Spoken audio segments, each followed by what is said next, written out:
Alright guys, it's Draco, Bluescreen Bronies, and I've got Kaylin from Everfree Northwest. He's Assistant Director of Games over there. Go ahead and say hi. Hello. Real quick here, just gonna have to ask, Everfree Northwest, in case people don't know that, what is it?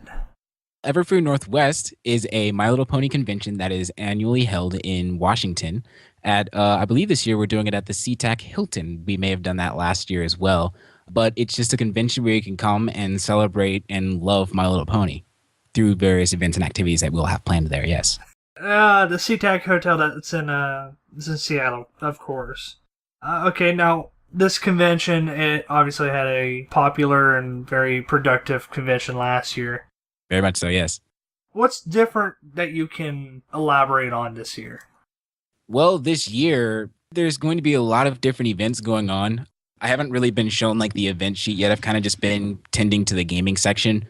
But I know that there's going to be a few new things going on. There's going to be a few new panels going on and they're trying a few experimental things just to kind of see if things work. That's understandable. You gotta find out what works, what doesn't work. You said you worked at the game room and whatnot. What all are you trying to do for the game room? The central plan really is just to have a place where basically anyone can just come in and play some games. Now, would they have to bring their own games, or are you guys going to supply stuff to do that with? No, the plan is to supply. We were planning on having some sort of checkout system. Okay. But we don't really have the specifics of it yet. All right. Now, what kind of games were you thinking here? I know Ursa and I were talking about tabletop games, but as far as as I can remember, I don't remember him saying anything like Legend of Equestria or anything like that being there. Yes, so we were planning on having an electric video game or a video game room and a board game room. And the reason behind that is that when you have video games, it only brings in kind of like a certain demographic of people who know how to play video games. So what I wanted to do personally was have a board game room so that pretty much we can kind of broaden the demographic so that anyone can come in and play, parents with their kids or just, people who are bored. Hence board game. Oh, no. No, I'm terrible. Okay, so what are your plans for, not this year, but going forward with the con, with the game room? What are your plans? Are you planning on doing something like what PAX does, or probably just something as simple as what Dragon Con or Ohio Con up in Columbus would do? So the essential plan behind the gaming room, or at least my essential plan, is that I want games to be as relevant as every other art form or medium within this fandom. Because games are really powerful too. They can bring people together and things. So keeping in that spirit, I do want to try to incorporate like a little bit more social activity within the games, maybe specifically the board games. But there's just so much that I could elaborate on and so many different directions that we could go that we haven't really nailed down anything for next year yet. We've been focusing on trying to make this year a really good experience for everybody who comes. As far as popularity, there's a lot of people in every fandom that plays League of Legends, and I don't know if that's really family friendly because, there's a lot of rage that happens during that game. A lot of rage. Now, a couple popular games would be Skullgirls or Persona 4 Arena rather, and Marvel vs. Capcom. Obviously, fighting games are really popular. The only other option for popular games would be a shooter game. What are you looking at for rating limits on games shown in your convention? Well, the main emphasis behind the convention is family friendly.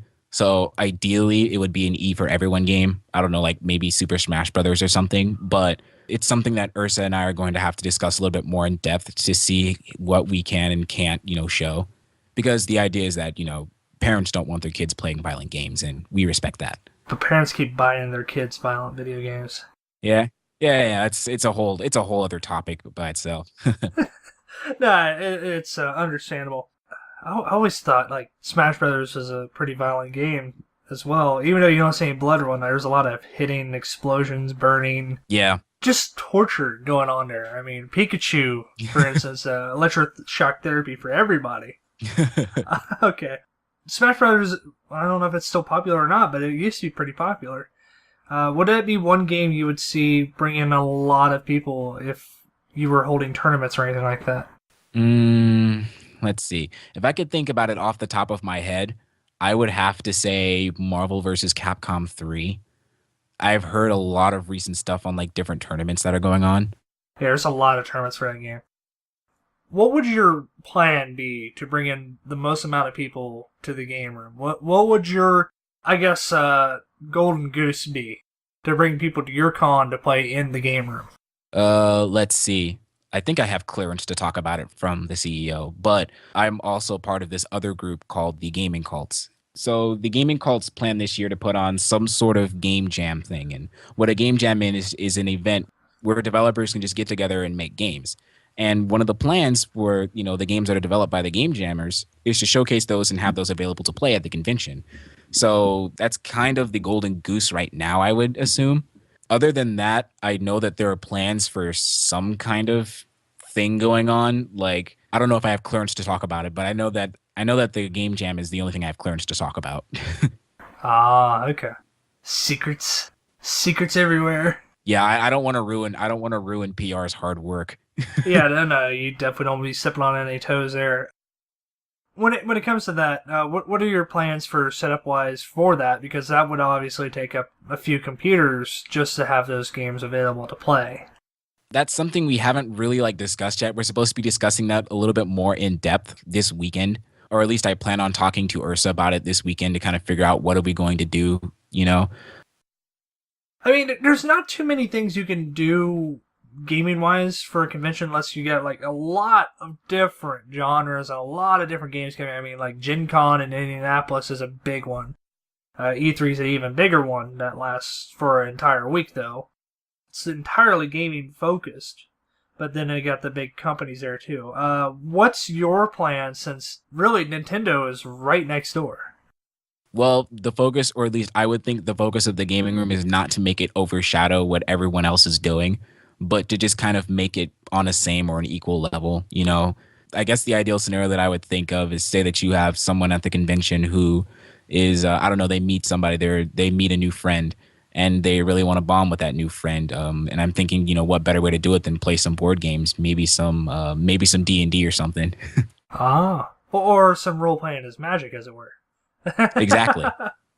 Or some role playing as magic. Yeah, you gotta plug that, It's to kind of bring the social element in a sort of an interactive perspective with like the different types of games that we want to show. Okay, now let's say you had your chance at any budget, you could put up any ideal setup you want. What would you do?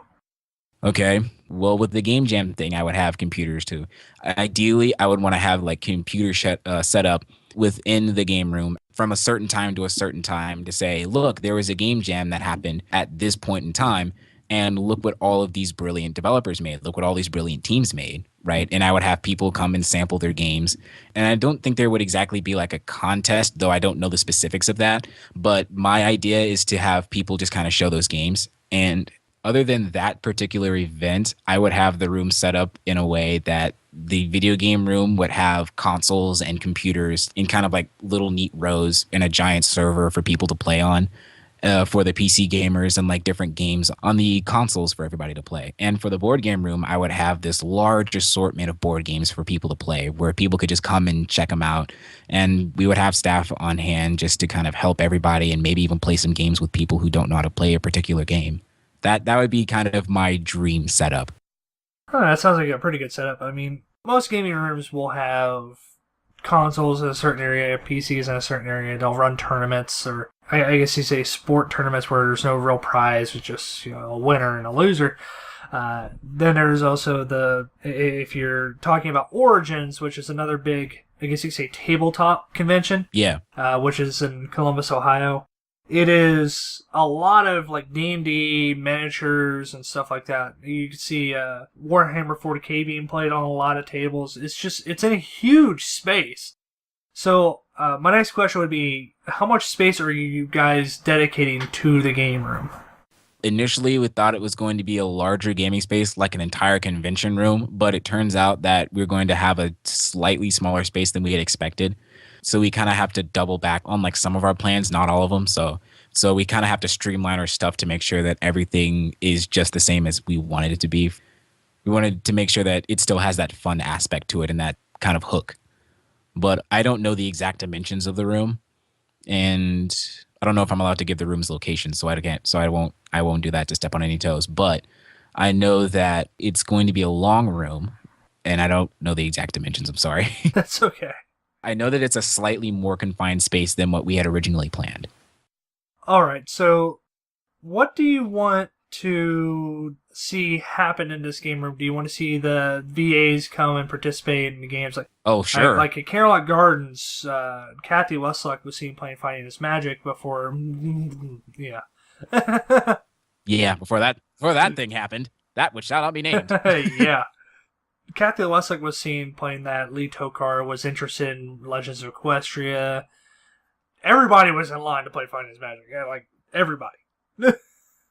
I would love to have the VAs just come in and play some games. I could imagine myself playing, I don't know, some MLP role-playing game with them. Just kind of having fun and goofing around. I can just see it now. Kathy comes in, plays a baby dragon, and goes into the whole Spike voice. But yeah, that would be a good ideal, attract the VAs. Come play some games with us. But I would also ideally like to see kind of people from everywhere, kind of, I don't know. You got the hardcore gamers, playing games, and you've got the kind of the casual players playing games like social games like Apples to Apples or Cards Against Humanity if we'll even allow that. I don't think so. But I don't think so. But you would see like different types of people playing different types of games, and it wouldn't just kind of be like this barren space. It would be lively and social and active. And I would like to see a mixture of like hardcore and casual games, just kind of so that everybody's on the same level, so that there's no group. There's no group of we're the hardcore gamers and you're the casual gamers and our games are not good for you or something like that. I would like to see everybody together playing games. I can see that getting bad real quick because hardcore and casual kind of just I know they clash. Yeah, I know they're it's kind of like a purple dragon thing. It's kind of like it's kind of like a Spike thing, really. But I think it'd be worse than that. It's kind of like an atheist walking into the church fish fry. Basically, yeah. Because it's like there are different types of games designed for different types of players, and I guess ideally I would like to see everybody be social, but. There's always different types of things you can do, too. You can always have, like, a time attack contest, see who can do something the fastest. Exactly, yeah. WarioWare tends to be the funniest thing I can think of that. I love WarioWare. I love WarioWare. I mean, there's different things you can do, and with so many gaming, I guess you could say, companies and web series comics that are literally in Seattle, you can probably draw off of a lot of things. The only thing I can recommend is don't invite Gabe and Tycho. Don't. Don't? Oh, well, okay. Did you watch PAX East? Yeah, that's not family friendly. Yes. At all. Yeah. God. But I guess would video game VAs and musicians and directors and writers, would those be something you want to see invited to the con? Not maybe this year, but next year. Eventually, yes. I mean, I want this convention to be like relevant. Like I said, not overshadowing everything else. I want it to be kind of relevant. Kind of like, well, what exactly do you mean by directors? You mean like from the games industry? Like the director of Nintendo or something? Like the director of certain projects, like Legends of Equestria or Hideo Kojima. Not Hideo, because you're not going to get him. But he's too shy, I hear. Yeah, shy. Expensive, more like it. Yeah.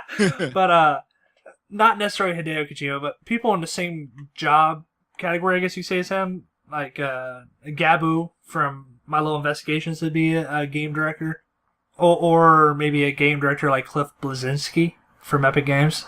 You know who I'd love to see waltz into the room? I would like to see Gabe Newell just waltz into the room and be like, hey, I'd like to play a game. Hey, you could totally do that. He's a Pinkie Pie fan.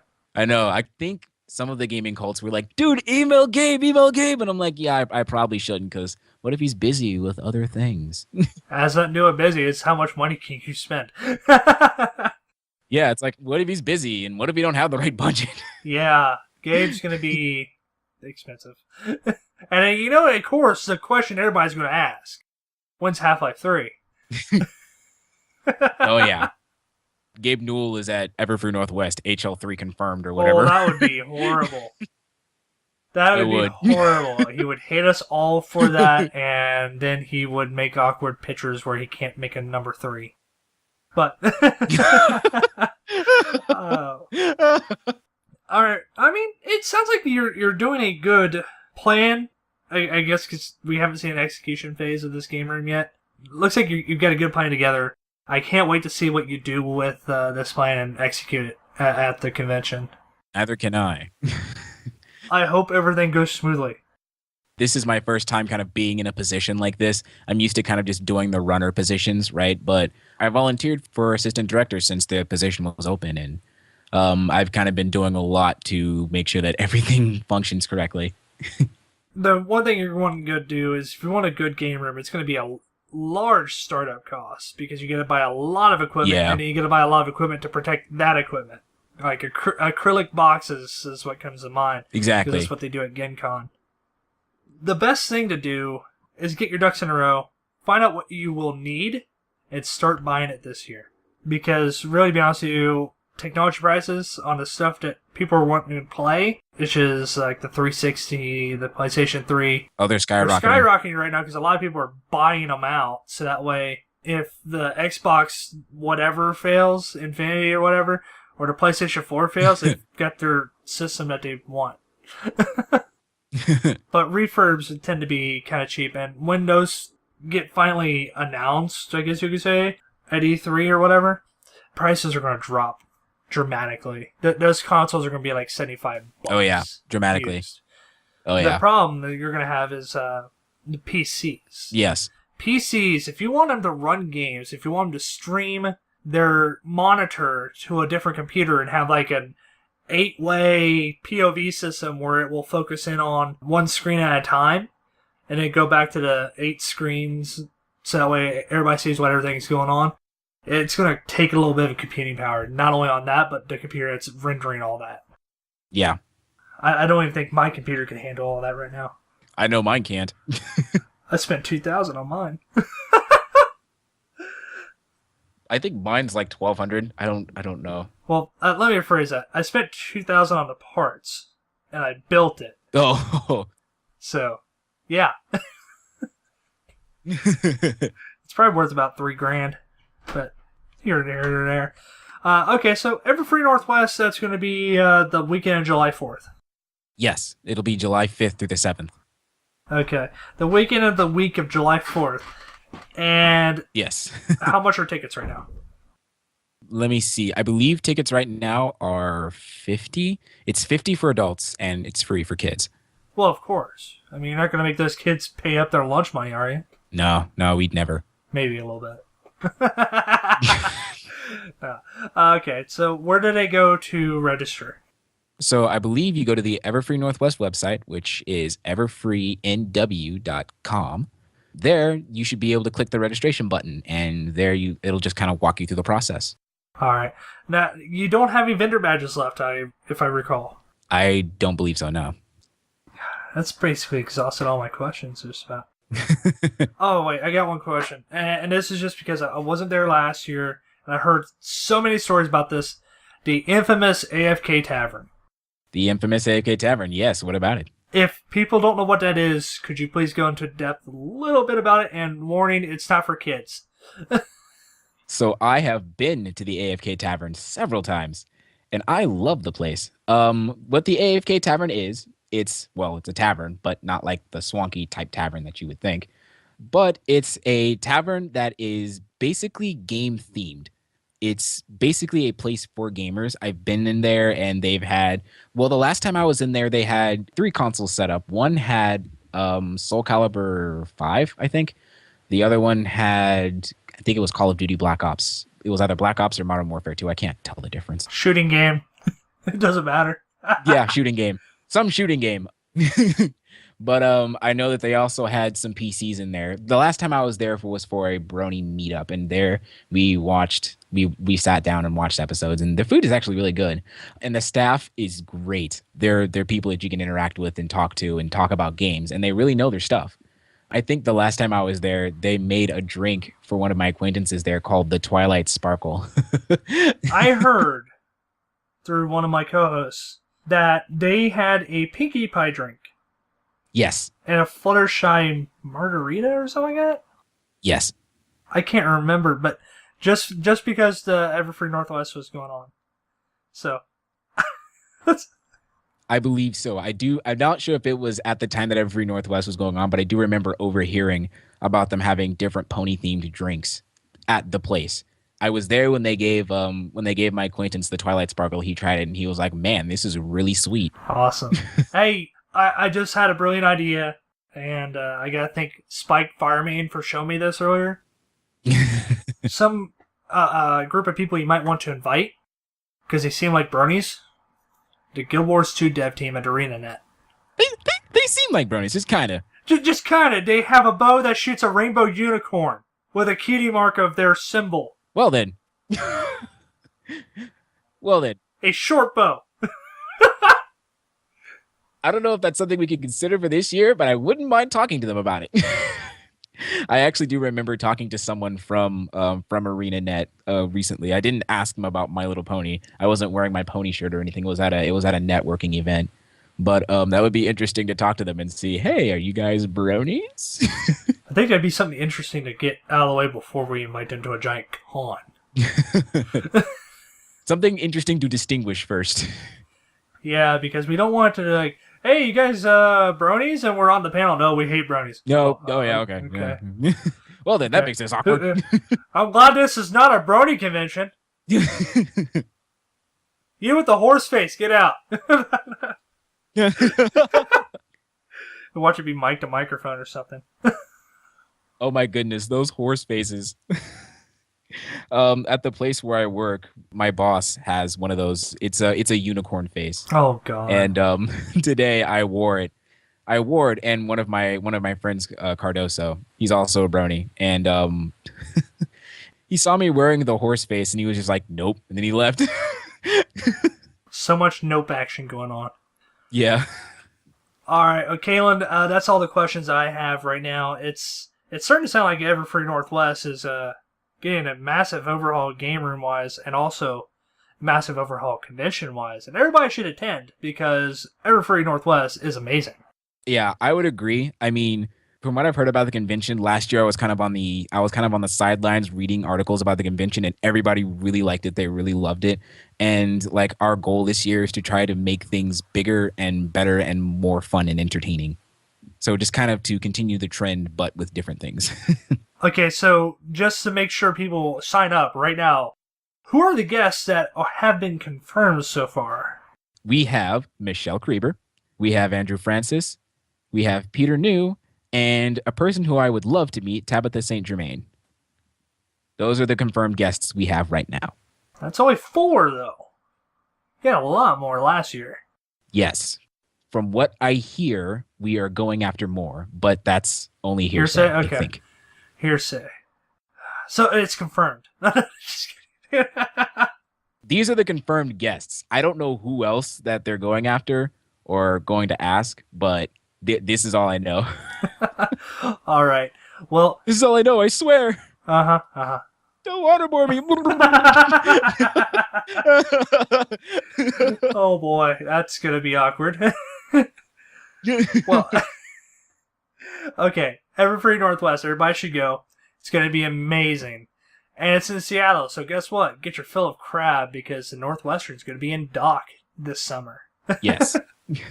Go meet Sig. I plan on getting my fill of crab. Oh, man. Oh, it's better than pasta. Nope. Spaghetti. I agree. All right. Thanks, guys. And thank you again, Kaylin, for coming on. Thank you very much for inviting me.